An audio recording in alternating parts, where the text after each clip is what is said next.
Tonight, it's my pleasure to introduce our guest. Jamie Brenner grew up in suburban Philadelphia on a steady diet of Jackie Collins and Judith Krantz novels. She studied literature at GW before moving to New York City to work at HarperCollins Publishers, then later BarnesandNobles.com and Vogue.com before returning to books and becoming an author. She is the author of 6 books, including The Forever Summer and Summer Longing.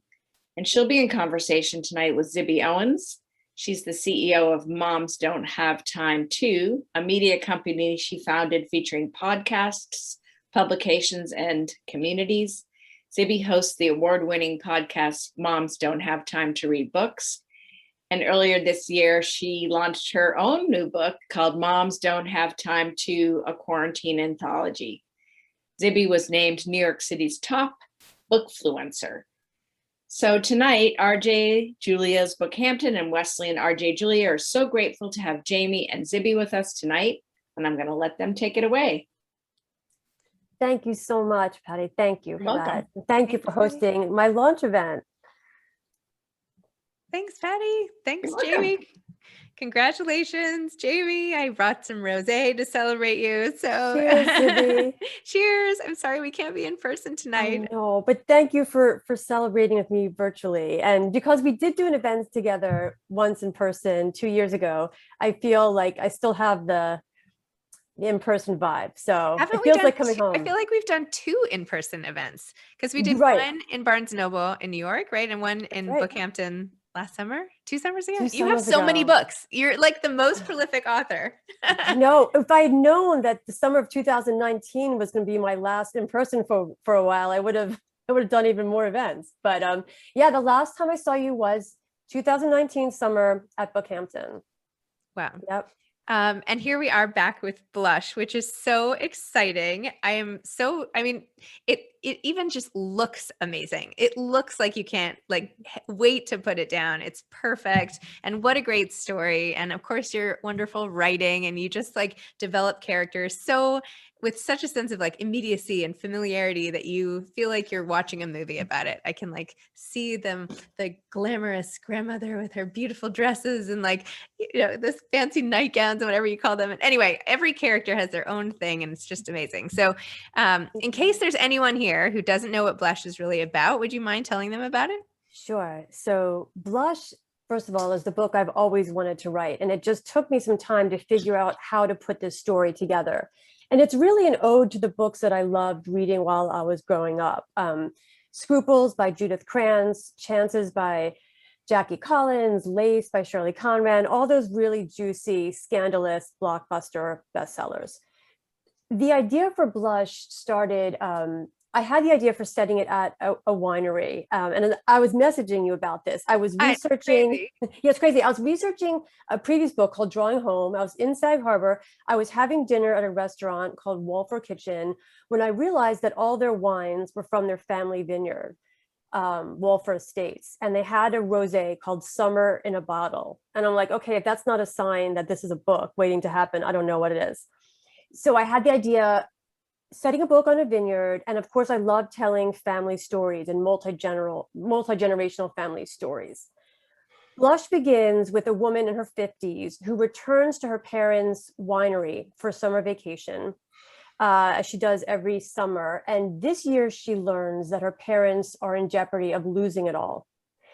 At the same time, her college-age daughter comes out to meet them because she's dealing with a sort of crisis of intellectual sorts. She has writer's block for her thesis.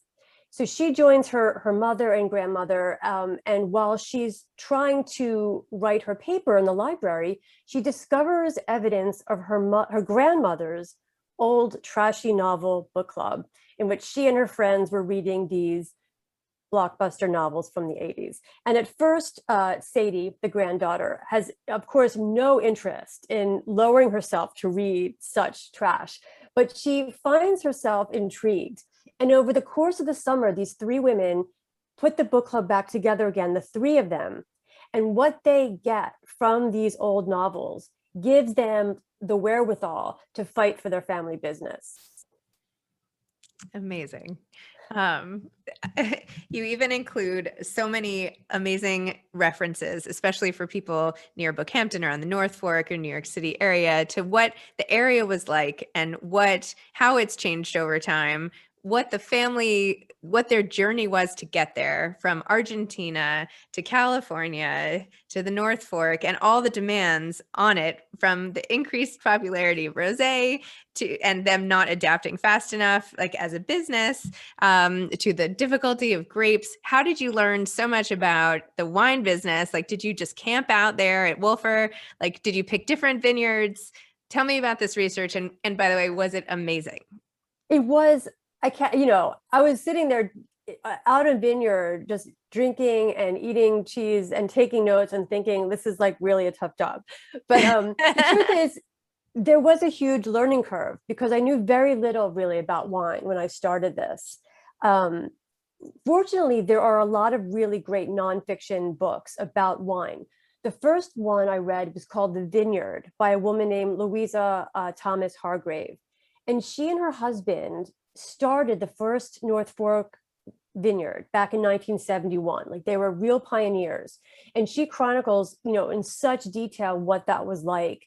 And I really mined her memoir for details to try to understand how my matriarch character would have experienced the transition. And I had her as a sort of a high society Manhattan girl who marries someone and is whisked off to this defunct potato farm to try to launch a winery. Because up until that time, the wineries were all in Napa. They were in California. And who would think to do this on the North Fork of Long Island? But these people did it. As far as the in-person research, around the time when I was really putting this together, I was fortunate to meet the CEO of Bedell Cellars, which is another winery on the North Fork. And his winemaker, who's been in the business for 30 years, a man named Rich Olson Harbich, super talented guy. He taught a class at Murray's Cheese in Manhattan. So I attended that class, and the way Rich spoke about wine made me realize it is a perfect jumping off point for a family story, because he spoke about something called terroir, which is essentially like taste of a place. And both wine and cheese have that. In other words, no matter, your wine can never escape its place of origin. And as people, neither can we. We can move to New York, we can move to LA, we can reinvent ourselves over and over again, but we can never change where we began. And so I felt that my heroine and the wine and the cheese all had this in common. And it just really bolstered my confidence in trying to tell this complicated story. And I did spend a lot of time at Bedell, walking the fields with the winemaker, sitting in the tasting room and listening to the type of questions people asked. And it was fascinating. I mean, genius move to set a book there. I know you do all this research for all your books, and this is, fantastic. Because I still think of you every time I walk by the American Hotel. So by the end of our relationship, every place I go to, I will be thinking of you and like wanting to send you a Snapchat or whatever. One interesting thing you talked about was what Sadie was reading and the availability of so much more YA, middle grade, all sorts of fiction for young girls versus what you and I and Leah had growing up.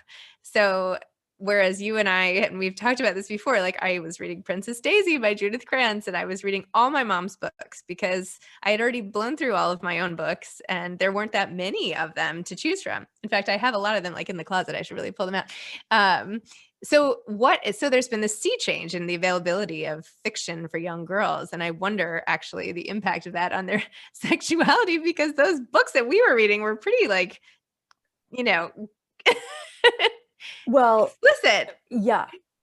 And I saw Jackie Collins, the documentary about Jackie Collins called Lady Boss. And in it, her daughter says she was not allowed to read her mother's books until she was 18. And I was like 12 reading those books. So that gives you some perspective. Yeah. What do you think the change is doing for kids? Like, do you think that now that there are so many more things available, would people even be drawn to those? Like, what do they lose? What does a generation lose by not reading some of that stuff? Because it also was great. And as your book sort of highlights over and over again, there are strengths to these books, this escapist phenomenon, and even, the wiles of women. And there's just so much in there. So what do you Well, think? I don't know. I think it's a great question. And I think when you package something specifically for a demographic, there is some purity lost to people who just discover something on their own. So while are so many brilliantly written YA books, I don't know if the experience for a teenager could ever be as raw and as guilty, but heightened as the experience we had discovering these books that were not for us and yet somehow spoke to us. If someone had put a teenager on the cover of Chances and basically hand sold it to me, I don't know if I would have taken it as much to heart, because for me, it felt so personal. I found this book and I'm not supposed to read it, but it is speaking to me. And therefore, like, there's something for me in here that's going to take me where I need to go. And I'm thankful that, like you said, we only had a handful of appropriate books and we were left to our own devices to fill in the rest of our reading. I mean, I guess I could have read like Dickens and I could have gone literary, but I was not going there. No, who is? Who is? And frankly, what is Dickens going to tell us? Like, we needed to hear as a woman, you can go out and do whatever you want and you can be sexy and you can have relationships on your own terms. I mean, even though I read these books in 1985, I was still not getting that message from the people in my real life. When I told my teacher that I wanted to be a novelist when I grew up, she said, well, maybe you can be a teacher. So, Billy Eichhorn Orsini was the only one telling me, you don't need permission and you don't need validation to do what you want to do. You just have to do it. I love that. Yeah, it's true. Sometimes books give us really what's missing in our own lives, whether it's coming into our own or something deeper. We always look to books and not having the other ones available. Anyway, and you have characters obviously going through all sorts of different things, right? You have the middle-aged couple with a sort of a reckoning, and you have this whole section, and I don't know why I keep going back to all this like sexuality talk, but on what it was like for them at the beginning and what happens after you've been in a marriage for a very long time. And there aren't always that many books written about like what happens to the married couple a lot later in life. Like, how do you keep that? Do you want to keep that spark alive? And even when Stephen wants to sort of help out with the business, what does it do to a woman who's used to being in charge? And is that actually sexy or is it not? Yeah, well, I really believe that, midlife is a fascinating moment in time where you can still look ahead and not necessarily know where you're going to be in 20 years, but you also have all the wealth of experience behind you. But it's challenging. And I think about marriage a lot, and I've been told, and it seems obviously doesn't need to be said, but marriages work when you changed together, because no one stays the same. And there's really no way to know when you start out in life if you're going to change in ways that continue to make you compatible. Also, women go through physical changes that men just don't have to deal with. And the changes we go through are physical, they're mental, and they can really force a reckoning. Because when your body is changing and telling you things, you cannot ignore it, even though we have mastered shutting down our mind when we have to. And I really wanted to approach that in some way. And I really, in some drafts, went much more into like menopause and what it forces us to work on in a relationship or for ourselves. And I dialed it back a little bit because I was losing my focus. But I think it's something I still want to continue exploring in future books. Interesting. It's so funny. So I do this podcast now called Sex Talk with Zibby and Tracy, which is like sort of sex education thing. And Tracy Cox is my co-host. She wrote a book called Hot Sex After 50. And she just said to me earlier today, she's like, yeah, the sales of this book aren't as strong as my other ones. Like maybe women really don't want to have sex after 50. Well, I think they do, but I think women don't want to be told about, you should go on hormones or you should do that. I think, one of the most interesting things to me is just how much is mental and how important it is for us to be okay and happy. And when we're okay, like really okay, the rest follows.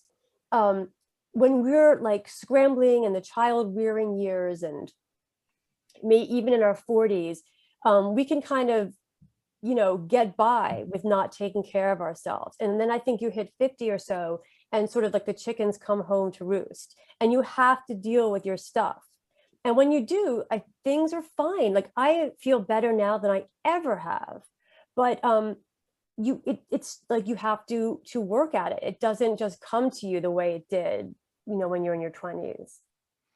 Let's talk also about the glamour that you give to Vivian and her whole aura and how she was on the cover of Town and Country and like, always shows up in these beautiful outfits and her hair, she's like just in the what did you have hanging around her neck? Like a leopard or something, like some brooch or something like that. Oh yeah. Right. Yeah. There's like a jaguar, maybe a jaguar. Right, something. right. Anyway, just like she's such a presence, right? And she's obviously so, disgusted by the fact that people are showing up at the vineyard now wearing like cutoffs and tank tops and all of that.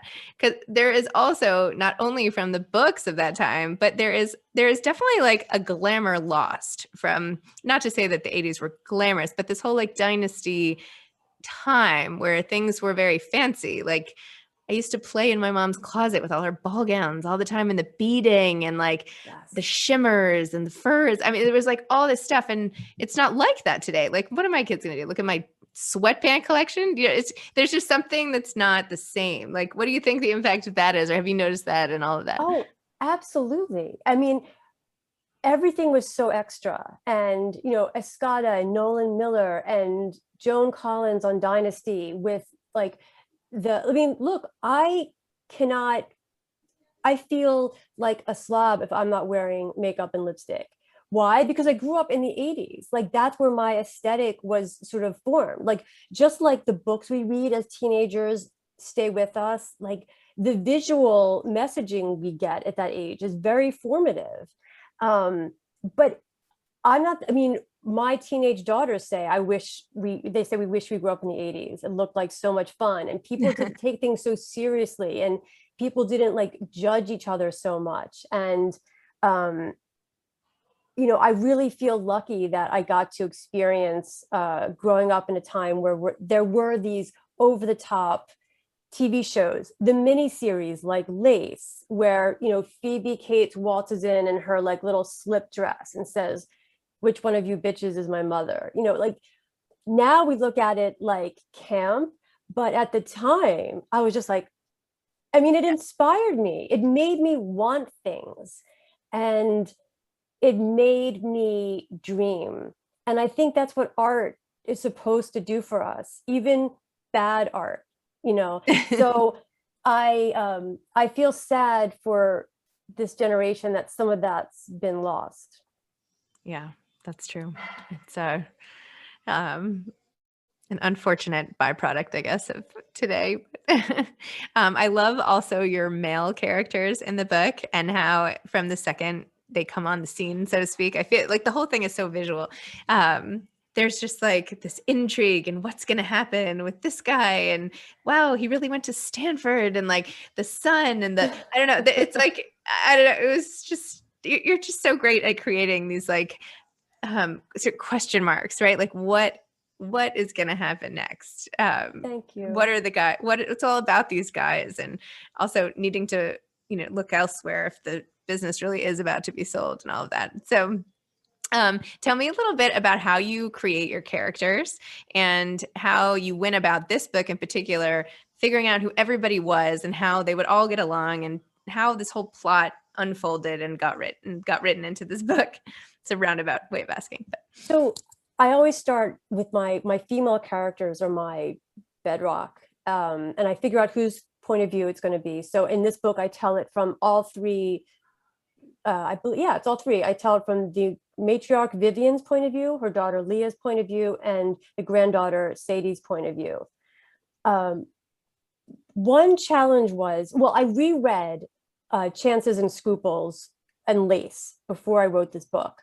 And it was really eye-opening to read it at age, 48, 49. And I experienced it very differently than I did as a teenager. So I'm like, okay, how do I convey these different perspectives? So the three women had to be differentiated. So we have the matriarch who will not be seen, wouldn't be caught dead out of her glam on the vineyard floor.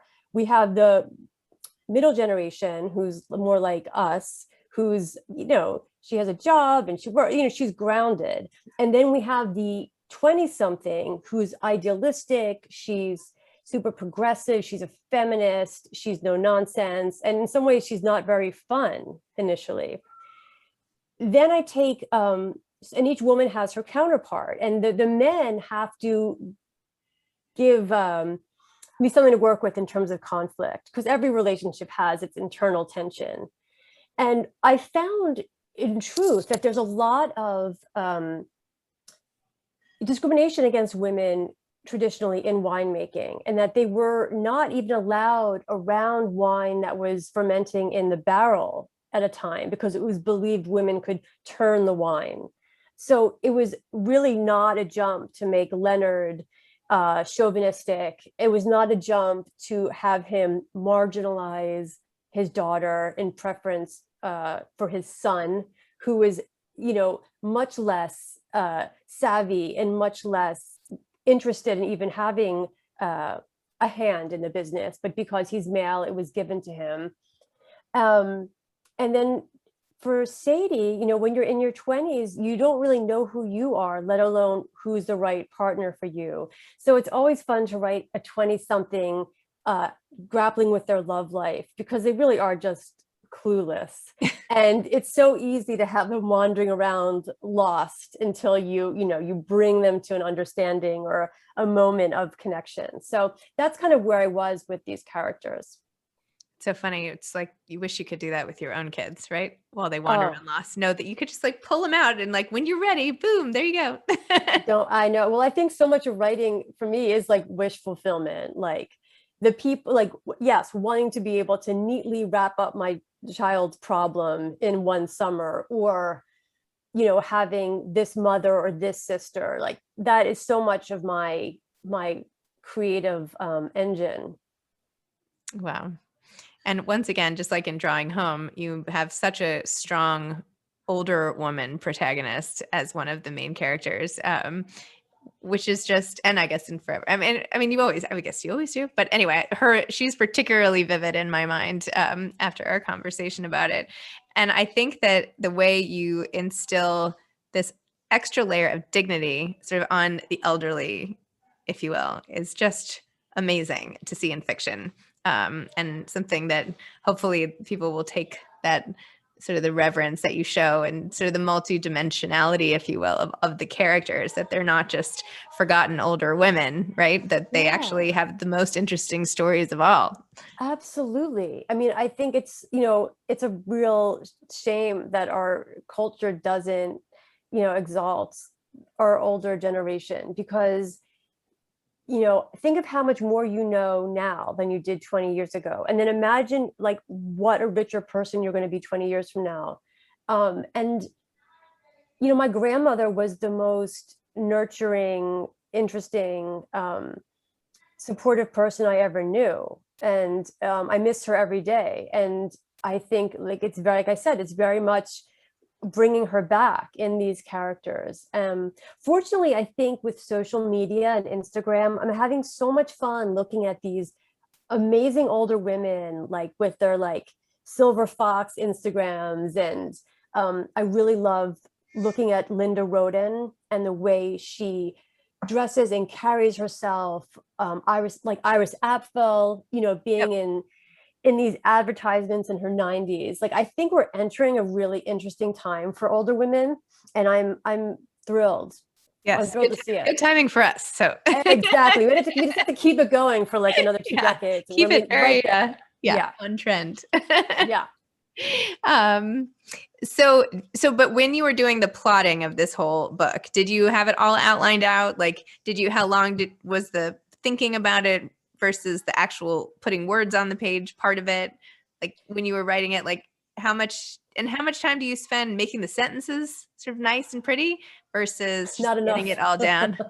I don't think I spent enough time making them pretty, but I spend a lot of time outlining, and I always think, oh my God, I totally have this down. And then I hand in a first draft to my agent, Adam Cromie, and he tells me like, it's basically not working. And I'm always like, what? So then I go and I rewrite, like I fix it.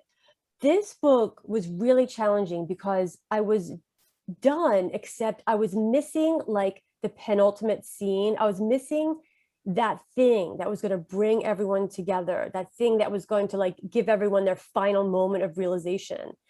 And I said to him, like, I don't see it. And we sat down and we went through my research, and he was like, this is what you should be using in that scene. Like, this is where that belongs. This was like literally 3 weeks before everything shut down.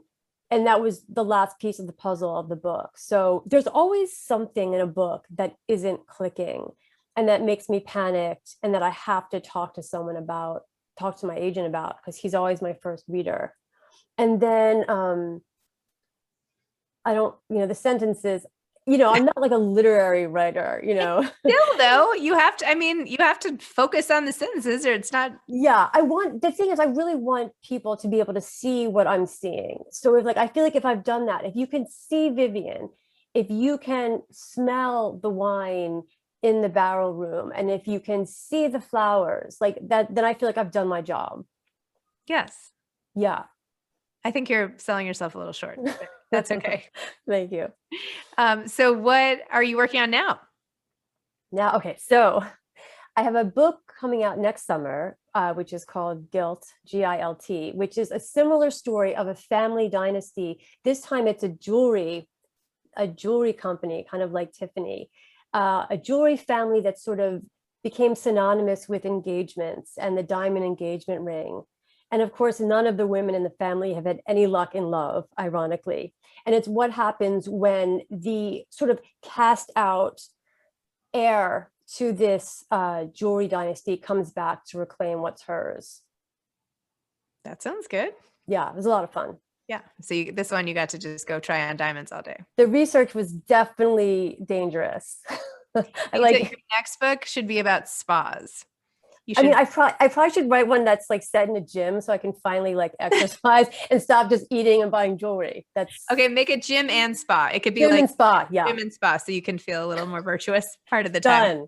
Done. Right. Actually, that would be really interesting, sort of, especially over the years with the changing of all the fitness trends, and you could have someone sort of stuck back in those ways. And yeah. Fasting. Okay. I'm just going to, I'm sure you have plenty of others. So you must be writing the book after that then now, right?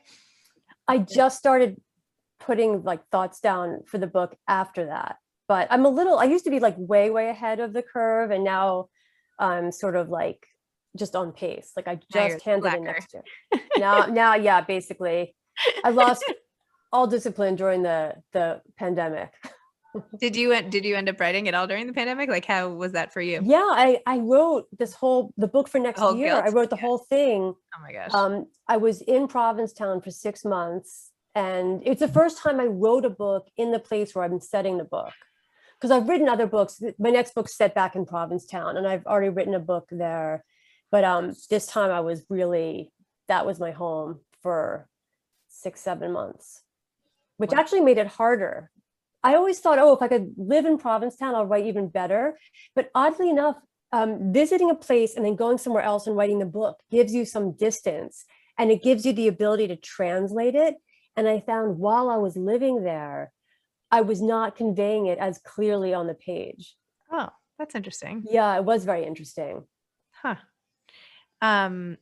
Well, somebody is asking this one question, and we don't have to go full on to question and answer, but because this has been here a while.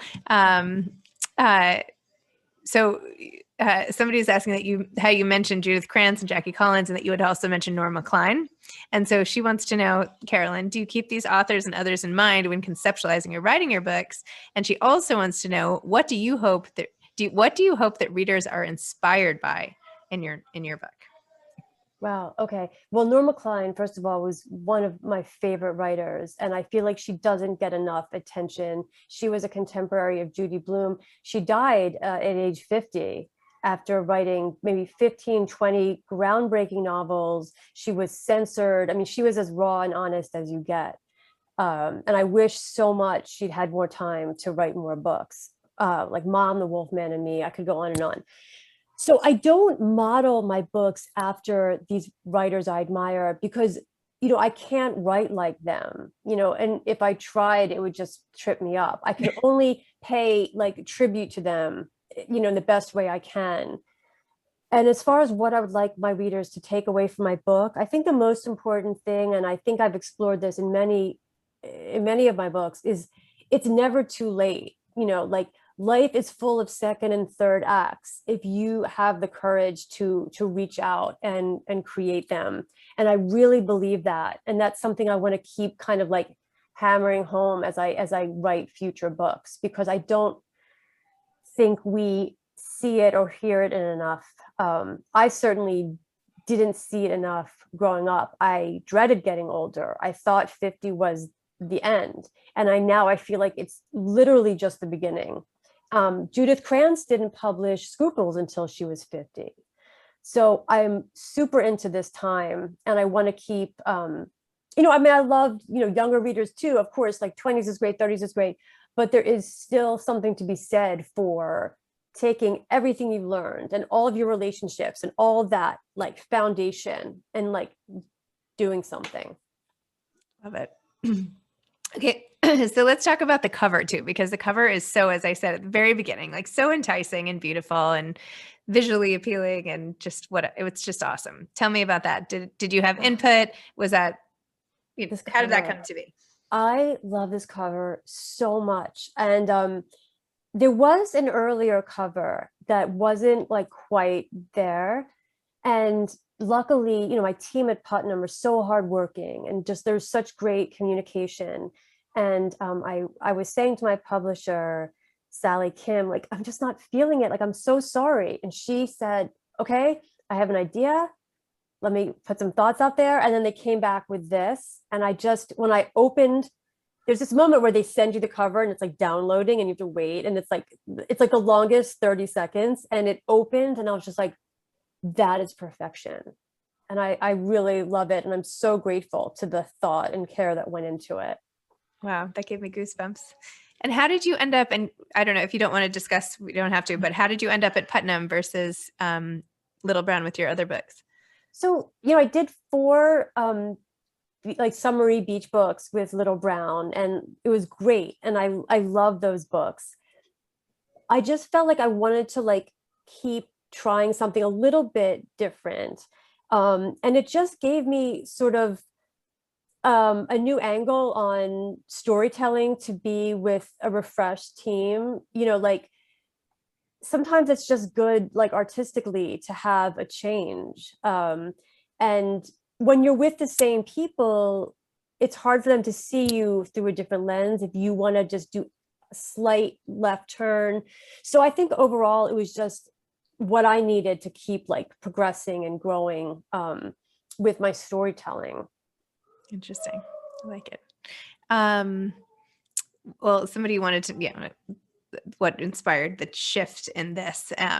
Why did you write this now? I guess is a better way of saying, not a better, sorry to Stacey Ann, but I mean, why did you go in this slightly different direction now? I know you said this is the book you always wanted to write, but what in your mind, like, how did you see it as like, oh no, this is like a totally different type? Like, what was the main point of differentiation, and what inspired that piece of it?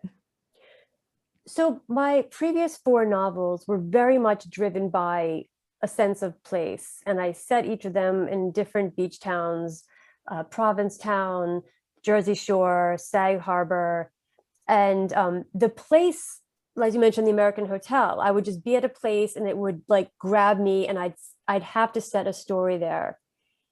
This time, I really, the idea of paying homage to these old novels is what got me going. And I was looking for a way to match it to a setting. And just the beaches weren't clicking for me.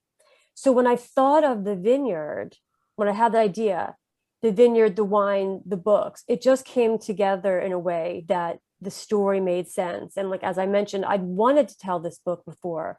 I just didn't have all the pieces in place. So I didn't say, oh, like, I don't want to set this book at a beach.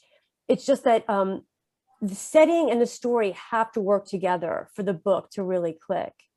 And I once I had these 2 pieces, like the direction showed me, it sort of all came together, and I just followed it. Got it. So it was less, it was more grabbing onto the inspiration as it hit versus like, now is the time in my life that I'd like to try this. Yeah, it was like, something had been brewing, and it just came together, and this was how it came together. Got it. I see Patty popping up in the corner here. I don't want to interrupt because the conversation's terrific. Can you hear me?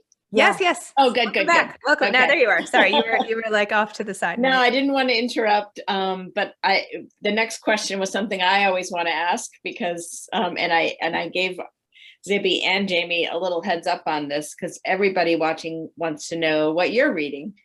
So why don't you start, Jamie? Okay, so I just visited a bookstore today, Main Point Books, and I picked up White Teeth, which I've heard is phenomenal.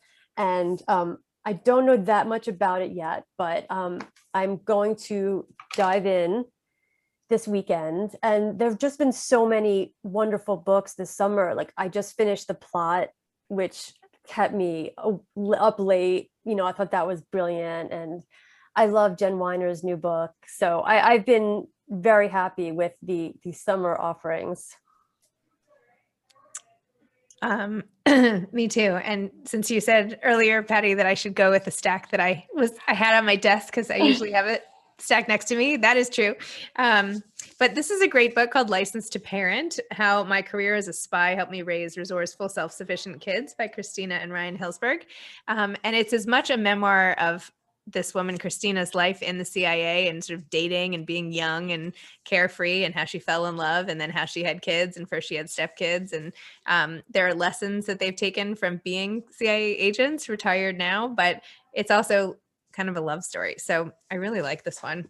This is like a good 4th of July gift, Food Americana by David Page. It's about, he created diners, drive-ins, and dives, which I've watched too many times because my husband always has it on. I'll just throw him under the bus there. But anyway, each chapter is like a different type of food in America.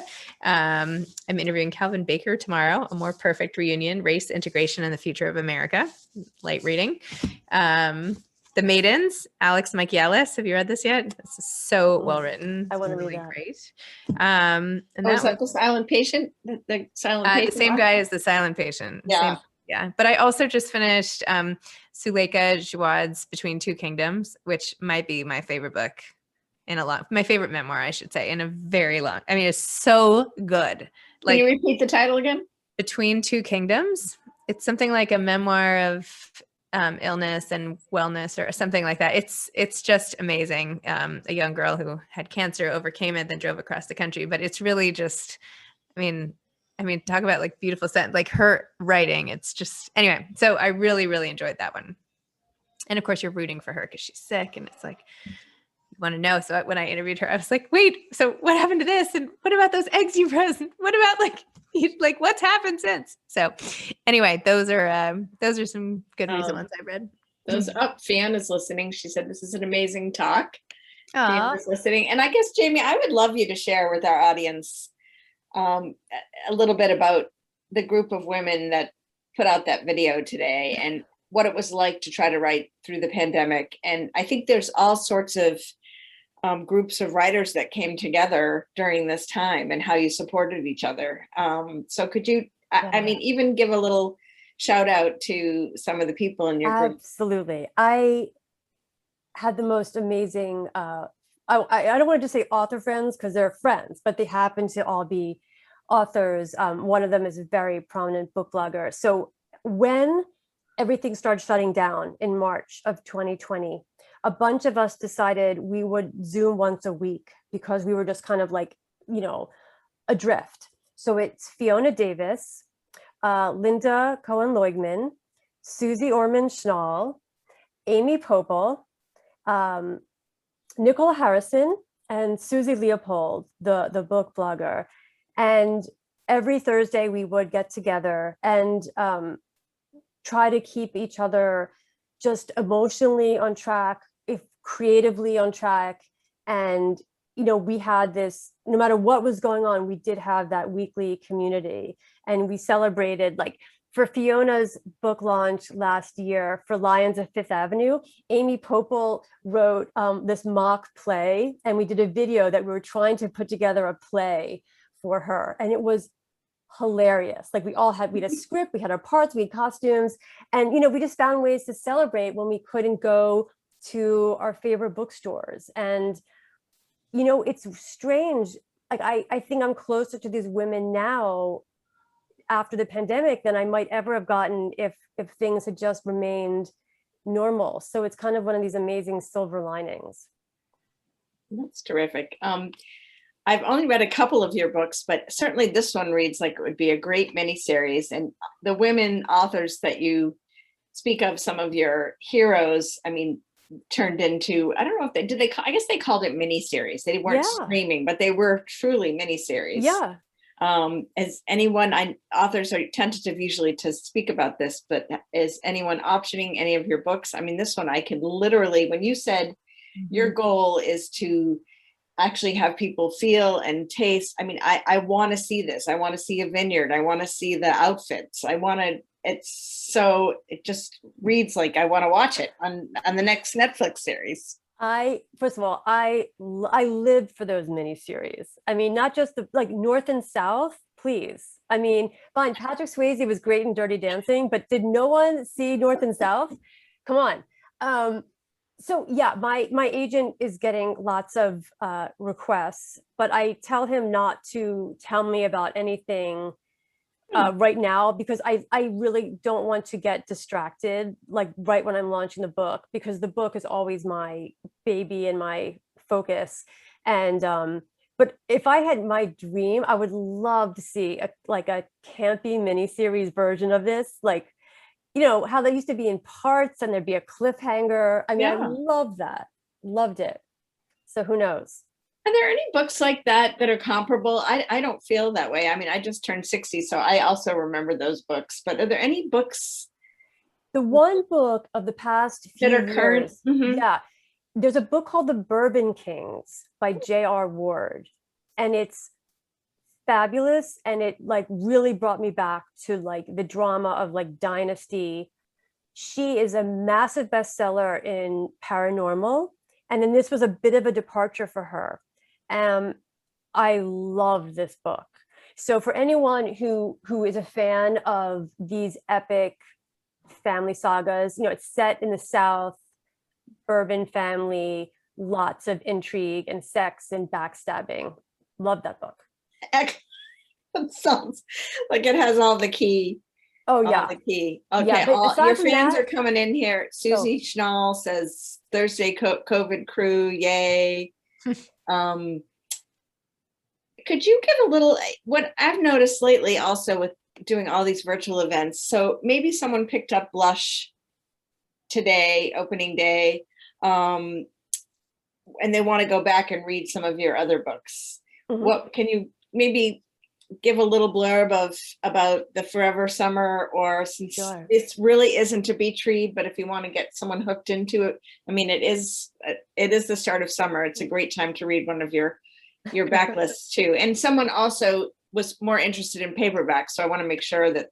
Sure. So the Forever Summer was my first like beach book, and it's set in Provincetown, which is just the most delightful, unique, quirky, beautiful place you can imagine. And I fell in love with it, and it sparked this whole novel. The book is about a young woman who discovers that she has a half sister. And she and this half sister travel to Provincetown to meet the grandmother they never knew they had, never knew they shared. And it's what happens to them when they get to town to kind of reckon with this secret of their origin. Again, going back to origin story and how we can't really escape it. So I loved this book. Came so fast. I wrote it very quickly. And it really set me on the road towards writing other beach books, because I found that there's a wonderful contrast between a bucolic setting and like tense family situations. It's like it gives you, where in movies sometimes you have comic relief, and I feel like in these books you can get like beach relief. So even if there's like some horrible drama, there's always a beach. There's always a day to frolic, and it really helps me pace the reader experience. So I love the Forever Summer. How did you transition from journalist to book author? Well, I wasn't a journalist. I worked in book publishing, and I had worked in publicity and in book scouting for film companies before I had children. And then my first job back, like after I'd taken some time off, was working as a literary agent. And one of the things, and this is why I want to encourage people to do what they want and to not hesitate, is because I always wanted to write books, but I never felt like I could. It's as if I was waiting for permission from the universe to do this. And once I worked in book publishing and saw that this is not magic, that this is just this is people's jobs, and they have editors and they have publicists and they have agents, and it's a team that makes this happen. It took a lot of the fear out of me, and I knew that I could just try. And I reached an age where I felt like if I don't try, like maybe I never will. So, I just didn't have the audacity in my 20s to think I was good enough. And it really took seeing behind the scenes for other people's careers to take away the kind of like mysticism of the whole thing. It does seem mysterious to us lay people. It does. It would be great to pull back the curtain and see really what happens. I know it takes a long time. How long did it take to write this book? And then I think a lot of our participants always want to know, and how quickly did it come to fruition? So it usually takes me about 9 months to write a book, and then it comes out a year after I hand it in. So there is this odd lag time I feel, the crazy thing is I feel like I wrote this book 5 years ago, but I didn't. It just has been such a crazy, time is doing strange things these days. So I write a book in 9 months, I hand it in, and then the next year it comes out. And I've been on that schedule for the past 5 years. So I just handed in a book, which will come out next summer. Okay, and Tori's asking, was this your first choice for a title, Blush? Or did you have other working titles, or you always knew this was going to be the title? This was it. Yeah, this was it before even like the book was presented to I knew this was the title. Yeah. All right. I think we're winding down. I know you've got another event coming up. I really urge you to pick up a copy at any of the bookstores, RJ Julia's, BookHampton, RJ Julia Wesleyan, or you could just make it really easy. Today, Roxanne Cody put out a newsletter that said Amazon Schmamazon. I know they're big on Prime, but we'd love anyone watching tonight or whatever to go to their independent bookstore. Again, we have some signed copies, book plates. So please do. And Jamie, a pleasure. Zibby, always a Thank you. pleasure. Thank I you so think Zibby's much. going to try to put this as one of her, make this event into one of her podcasts. If you missed it tonight or only tuned into a little bit, it will also have it on our RJ Julia's YouTube channel. So good luck. Congratulations on you. Pub Day. Thank you, Thanks Zibby. so Thank much. you Thanks, so Zibby. much. Thank Thank you. Bye, Thank you, everyone. everyone. Bye-bye.